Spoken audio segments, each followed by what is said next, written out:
नीतीश के मंत्री ने बीजेपी को सौंपा बड़ा मुद्दा। उद्योग मंत्री का बयान, उद्योग आ नहीं रहे, जा रहे हैं। बीजेपी ने कहा जो काम हमने 17 साल में किया, नीतीश कुमार ने 1 साल में उसे बेकार कर दिया।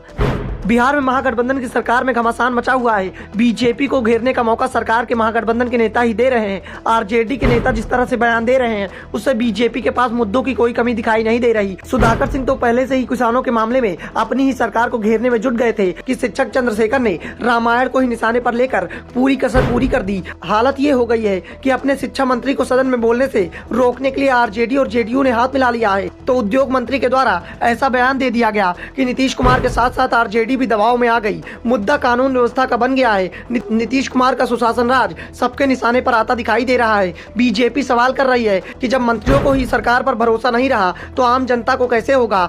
दरअसल राज्य के उद्योग मंत्री समीर कुमार महासेठ ने सदन में मान लिया कि राज्य से उद्योगों का पलायन हो रहा है। उद्योग के पलायन के चलते नौकरियां भी पैदा नहीं हो पा रही, उल्टा जो नौकरियां हैं उसमें से भी कमी आ गई है। उद्योग मंत्री ने दावा कर दिया कि राज्य में उद्योगों को शायद सुविधाएं नहीं मिल पा रही हैं जो दूसरे प्रदेशों को मिल रही हैं। दूसरे प्रदेश कई छूट दे रहे हैं, ये भी एक बड़ा कारण है। उद्योगों को पलायन हो सकता है, फिर भी हम कोशिश कर रहे हैं कि जो उद्योग यहाँ पर बने हैं वो बने रहें, जिससे दूसरे उद्योगों को आने का अवसर मिल पाए। उद्योग मंत्री उद्योगों के पलायन की बात कर रहे थे तो बीजेपी ने इसे कानून व्यवस्था से जोड़ दिया। विधानसभा में नेता विपक्ष विजय सिन्हा ने सीधा निशाना आरजेडी और जेडीयू के गठबंधन पर ही साध लिया। दावा किया कि बिहार को जिस जंगल राज से निकाल कर हम लोग लाए थे, नीतीश कुमार ने उसे वहीं पहुंचा दिया है। नीतीश कुमार को प्रदेश की कोई चिंता नहीं है, बिहार के युवाओं की कोई चिंता नहीं है। चिंता है तो सिर्फ और सिर्फ अपनी कुर्सी की।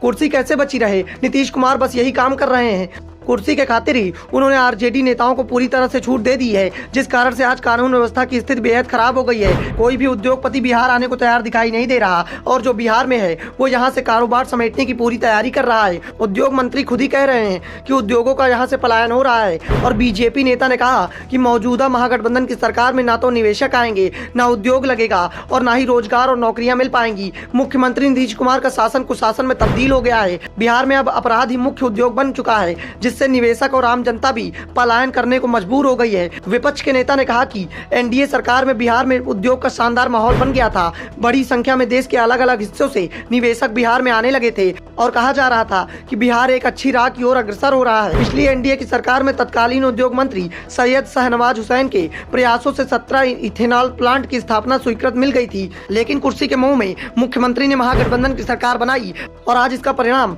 पूरा बिहार देख रहा है। उद्योग मंत्री खुद ही कह रहे हैं कि इथेनॉल उद्योग के निवेशक राज्य से पलायन कर रहे हैं। नेता प्रतिपक्ष ने कहा कि बिहार के बजट में उद्योग का ध्यान नहीं रखा गया, जबकि राज्य की उद्योग प्रोत्साहन नीति की जरूरत के हिसाब से इसमें काफी बढ़ोतरी करने की जरूरत और गुंजाइश थी। महागठबंधन सरकार में भ्रष्ट पदाधिकारियों को संरक्षण दिया जा रहा है। बिहार सरकार की मंशा नहीं है कि राज्य में रोजगार के अवसर बढ़े और युवाओं का पलायन रुक जाए।